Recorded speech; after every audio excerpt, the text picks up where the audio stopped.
Kisah Nabi Ibrahim. Nabi Ibrahim lahir dan dibesarkan di Padang Aram, daerah Irak, dan termasuk dalam wilayah kerajaan Babilonia. Pada masa itu, bangsa Babilonia menyembah banyak dewa. Ayah Ibrahim bernama Azar, seorang pembuat patung berhala. Patung-patung itu juga dijual kepada penduduk sekitar untuk menjadi sembahan mereka.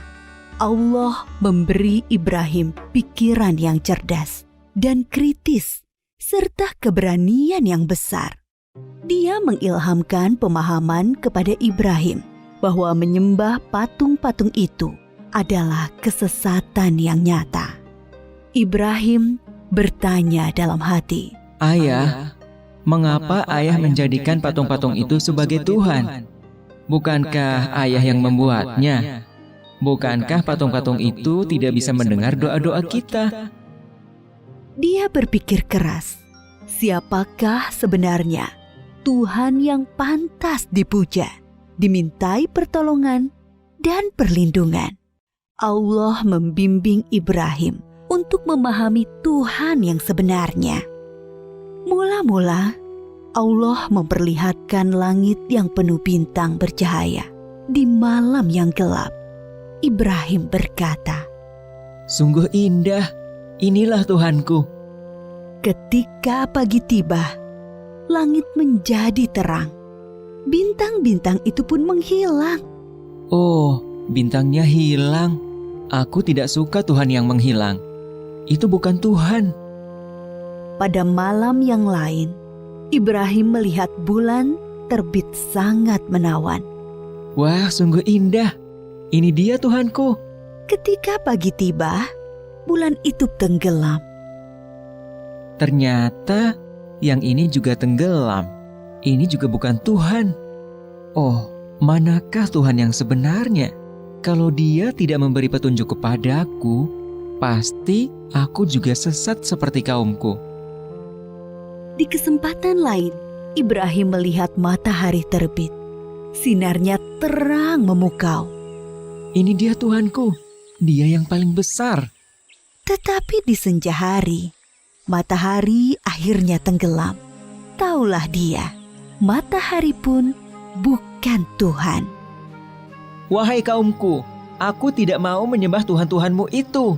Aku ingin mengabdikan diriku pada pencipta semua ini.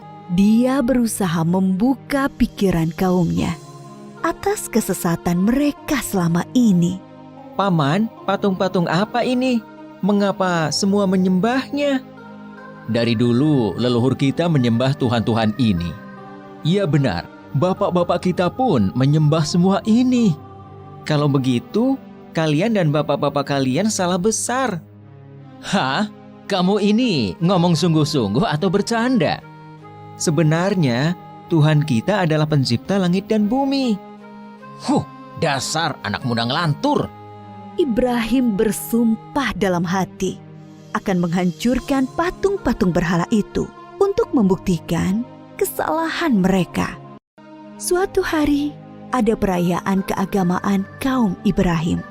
Setelah memberi sesaji kepada berhala, mereka pergi semuanya keluar kota.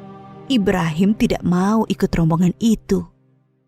Ketika semua sudah berangkat agak lama, diam-diam Ibrahim menuju tempat pemujaan berhala yang berisi banyak patung. Dia melihat makanan sesaji untuk berhala-berhala itu masih utuh di hadapan tiap patung-patung itu. Mengapa kamu tidak makan? Mengapa kamu tidak menjawab? Ibrahim bertanya, lalu memukul patung dengan tangannya. Tentu saja, patung-patung itu tetap diam. Ibrahim mengambil kapak, lalu menghancurkan patung-patung itu. Dia hanya menyisakan sebuah patung yang paling besar dan mengalungkan kapaknya pada lehernya. Ketika kaumnya pulang dari luar kota, mereka melihat patung berhala mereka hancur. Sontak mereka berteriak, kaget, gempar seluruh kampung. bergegas semua orang, terutama para pemuka kaum, menuju tempat pemujaan berhala. Oh, siapa yang melakukan ini pada Tuhan-Tuhan kita? Kurang ajar! Kami dengar ada anak muda yang membenci Tuhan-Tuhan kita. Ibrahim namanya. Bawa ke sini anak itu. Maka Ibrahim digiring ke hadapan para pemuka kaumnya. Disaksikan halayak ramai. Apakah kamu yang menghancurkan Tuhan-Tuhan kita, Ibrahim? Yang menghancurkan patung-patung itu adalah patung yang besar ini. Bukankah dia membawa kapak?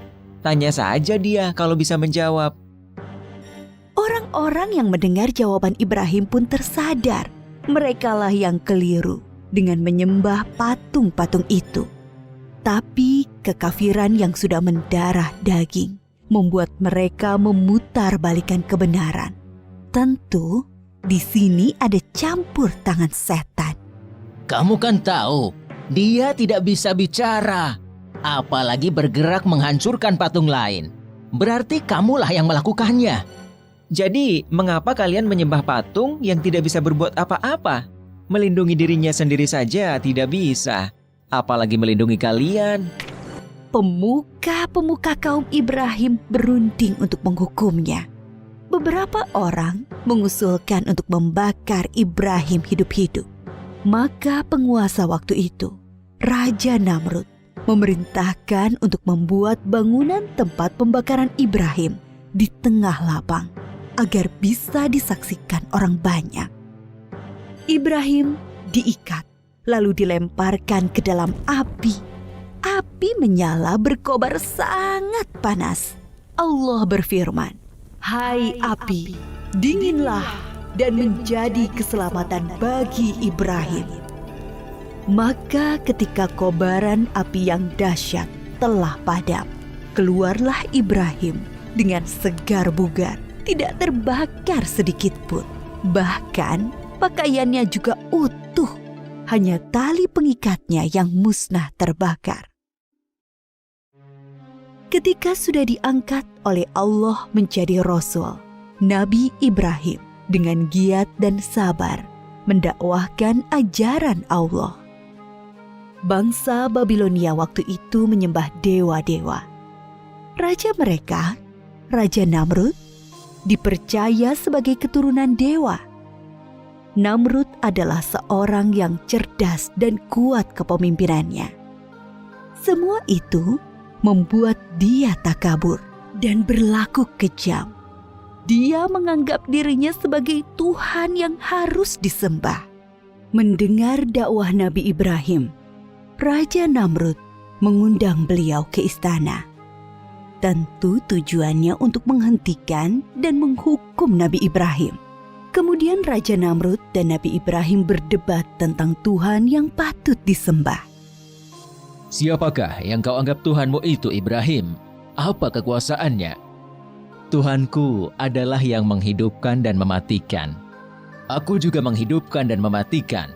Aku menjatuhkan hukuman pada orang-orang dan aku berkuasa untuk mengampuni dan membiarkan mereka hidup. Allah menerbitkan matahari dari timur. Kalau kau juga Tuhan, terbitkanlah matahari dari barat. Raja Namrud tercengang dan terdiam mendengar jawaban Nabi Ibrahim. Dia kebingungan bagaimana menjawab tantangan Nabi Ibrahim. Demikianlah Nabi Ibrahim berdakwah dengan membuka akal pikiran manusia tentang Tuhan seluruh alam. Ada suatu peristiwa ajaib yang menunjukkan maha kuasanya Allah. Setelah Nabi Ibrahim diangkat menjadi Rasul, yaitu ketika beliau bermunajat kepada Allah. Ya Rabbi, perlihatkanlah pada hamba bagaimana Engkau menghidupkan yang mati.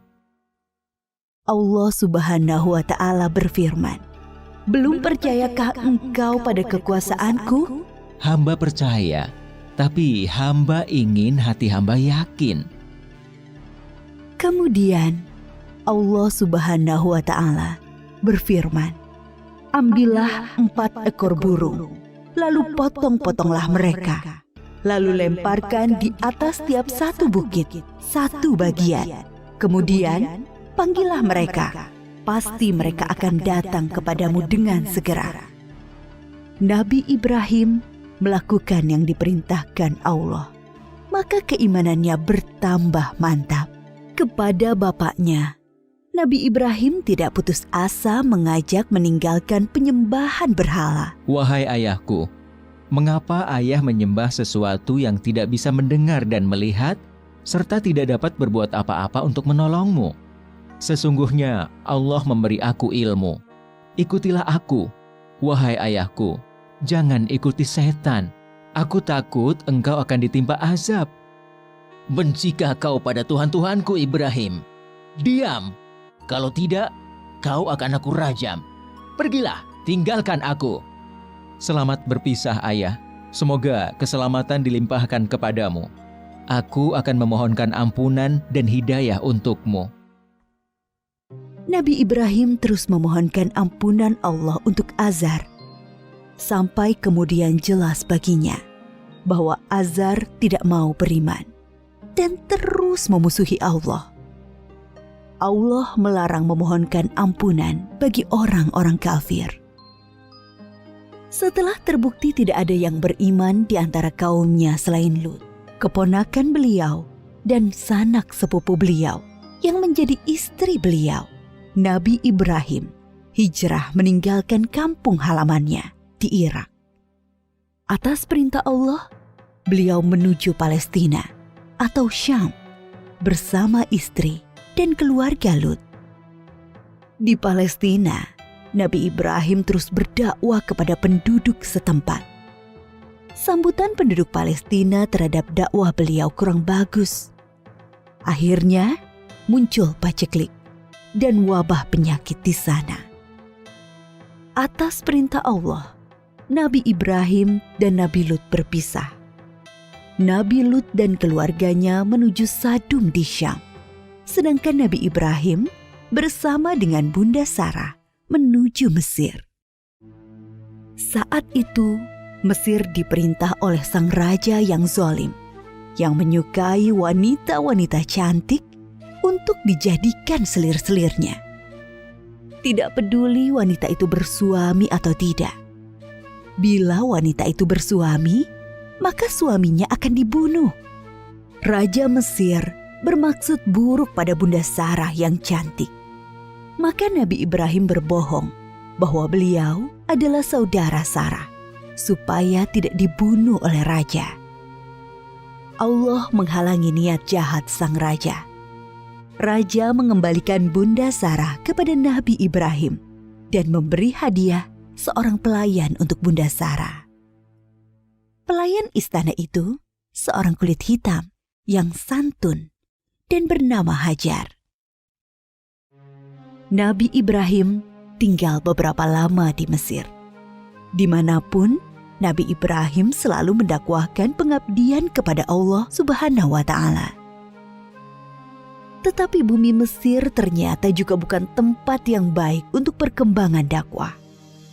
Maka Allah memerintahkan untuk hijrah kembali ke Palestina. Sekian puluh tahun berkeluarga, Nabi Ibrahim belum dikaruniai anak, meskipun tak henti-henti beliau berdoa, memohon keturunan. Menyadari dirinya ternyata mandul dan semakin tua, Bunda Sarah meminta Nabi Ibrahim untuk menikahi Hajar, pelayan mereka yang solehah dan setia. Dari perkawinan Nabi Ibrahim dan Bunda Hajar, lahirlah Ismail. Kebahagiaan Nabi Ibrahim dan Ibunda Hajar ternyata membuat tidak nyaman pikiran Bunda Sarah. Teringat akan dirinya yang mandul, membuat pilu hati beliau. Nabi Ibrahim menyadari dan memahami situasi ini. Allah memerintahkan beliau menempatkan Ismail dan ibunya terpisah dengan Bunda Sarah. Suatu hari, Nabi Ibrahim menyuruh Bunda Hajar untuk berkemas-kemas. Mereka akan mengadakan perjalanan jauh. Ismail yang masih menyusu pada ibunya tentu dibawa pula. Mereka melintasi rute yang panjang dan akhirnya sampailah ke suatu tempat yang sangat gersang. Tidak ada pohon-pohonan tempat bernaung, udaranya pun panas. Yang ada hanyalah hamparan pasir dan bukit-bukit berbatu. Nabi Ibrahim turun dari kendaraannya, kemudian menurunkan istri dan anaknya. Tanpa berkata apa-apa, beberapa saat kemudian beliau beranjak dan pergi meninggalkan keluarganya. Ibunda Hajar yang melihat keanehan ini segera berteriak memanggil, "Ibrahim, hendak kemana? Kenapa kau biarkan kami sendirian di sini?" Nabi Ibrahim tidak menjawab, hanya menunduk terus berjalan. "Ibrahim, apakah ini perintah Allah?" Iya. "Kalau begitu aku yakin Allah tidak akan membiarkan kami." Ibunda Hajar begitu sabar dan ridho pada keputusan Allah.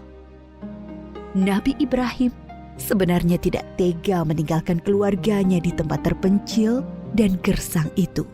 Tetapi keyakinan akan kebenaran Allah dan kemurahan Allah menjadikan beliau mematuhi perintah yang sulit ini.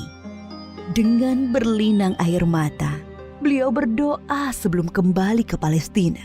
Tuhanku, aku telah menempatkan keluargaku di tempat gersang ini, di dekat rumah-Mu, Ka'bah. Mudah-mudahan mereka menegakkan sholat dan jadikanlah hati manusia senang kepada mereka. Dan berikanlah mereka rizki buah-buahan supaya mereka bersyukur. Kurang lebih 10 tahun kemudian, sekitar Ka'bah sudah menjadi tempat yang ramai berkat munculnya sumber air Zam-Zam. Banyak orang bermukim di sana. Ibunda Hajar dan Ismail sangat dihormati oleh penduduk karena mereka dianggap pemilik sumber air itu. Ismail tumbuh menjadi anak yang tampan, santun, dan sabar. Suatu ketika, Nabi Ibrahim mengunjungi keluarganya di Mekah. Setelah beberapa lama tinggal di sana, suatu malam beliau bermimpi menyembelih Ismail. Nabi Ibrahim termangu-mangu memikirkan mimpinya. Wahyu dari Allah atau godaan setan? 2 malam berikutnya, mimpi yang sama terulang.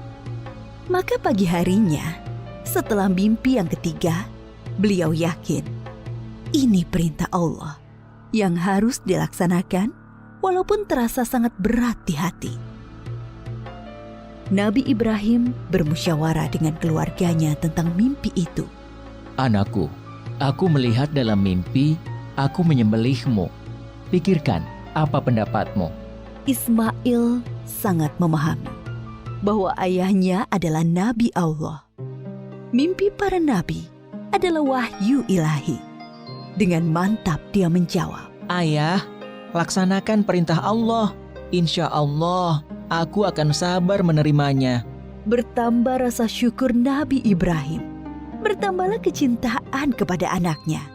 Bertambah mantap pula hati beliau melaksanakan perintah yang sulit itu. Berangkatlah Nabi Ibrahim dan Ismail menuju Mina, tempat penyembelihan. Sepanjang jalan, iblis menggoda mereka agar mengurungkan niat pengorbanan Ismail. Ibrahim, dasar ayah tidak punya perasaan. Anak sendiri mau disembelih. Ingat, kau berdoa puluhan tahun meminta anak. Allah sudah memberimu anak yang soleh. Sekarang kau mau sembelih, ha? Nabi Ibrahim mengambil kerikil-kerikil dan melempari iblis.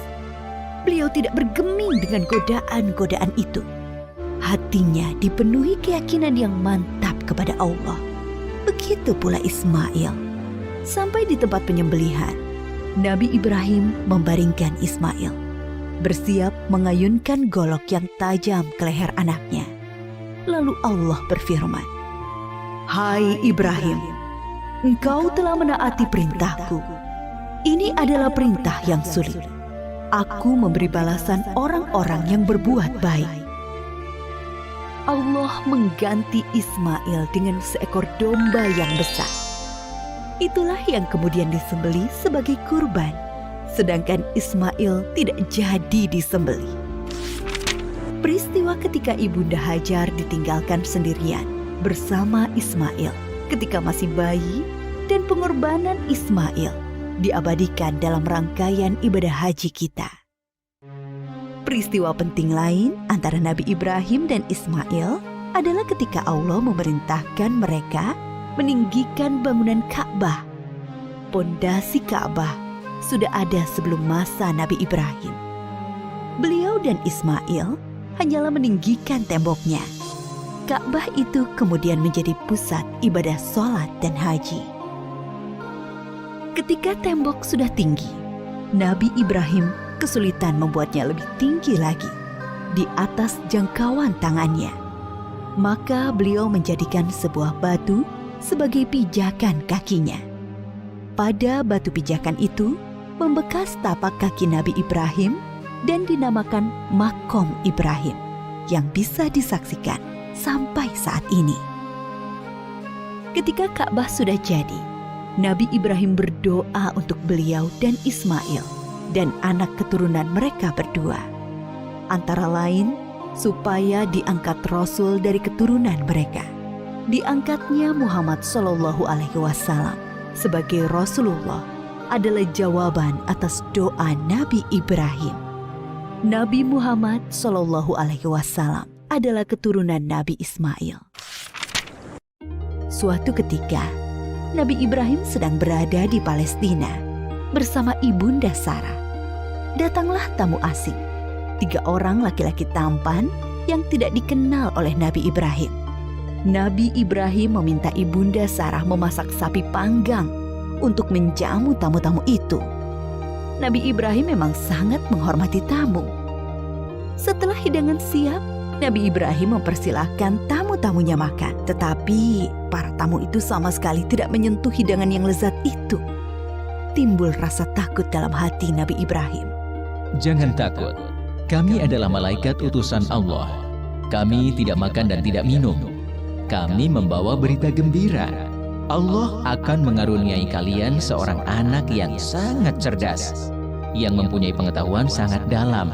Mendengar itu, Ibunda Sarah memekik kegirangan. Hah? Benarkah?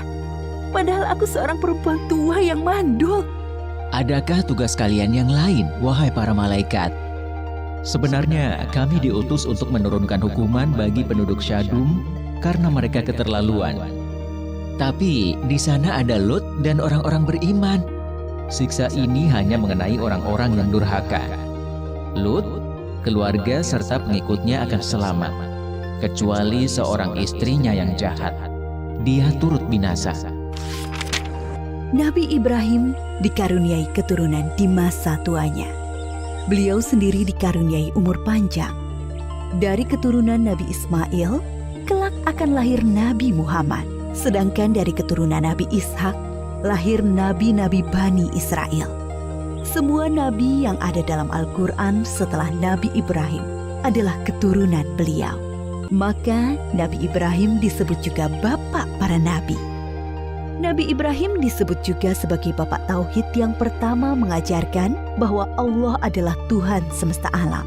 Para nabi sebelumnya hanya mengajarkan sebatas Tuhan suatu kaum. Nabi Ibrahim diberi gelar Khalilullah, artinya kekasih Allah. Banyak keteladanan yang diajarkan Nabi Ibrahim, yaitu teladan dalam menghormati tamu, menjadi seorang yang hanif, yang mengikuti kebenaran, selalu patuh pada perintah Allah, pemberani, sekaligus penyantun kepada orang tua dan manusia umumnya. Banyak kemiripan ajaran Nabi Ibrahim dengan Islam. Dari peristiwa Isra Mi'raj, Nabi Muhammad bercerita bahwa sosok Nabi yang paling mirip dengan beliau adalah Nabi Ibrahim.